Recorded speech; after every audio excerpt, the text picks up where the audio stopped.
500 1000 நோட்டுக்களை மாற்றினதை பற்றி பிரதமரே பாராளுமன்றத்தில் வந்து விவாதம் செய்யணும்னு எதிர்க்கட்சிகள் ஒரு பக்கம் கோரிக்கை வைக்க உச்சநீதிமன்றத்திலையும் வழக்கு விசாரணைக்கு வருதுங்களா சொல்லிக்கிட்டாங்க.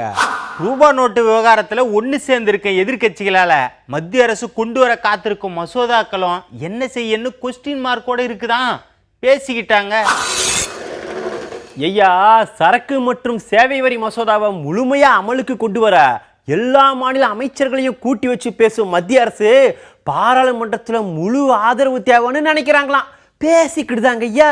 ரூபாய் நோட்டு பற்றின மத்திய அரசோட அறிவிப்புக்கு ஆந்திர முதல்வர் சந்திரபாபு நாயுடு, பீகார் முதல்வர் நிதிஷ்குமார் மட்டும் இல்லாமல் எதிர்க்கட்சி வரிசையில் இருக்கும் பல தலைவர்களும் ஆதரவு தெரிவிச்சிருக்காங்களாம்.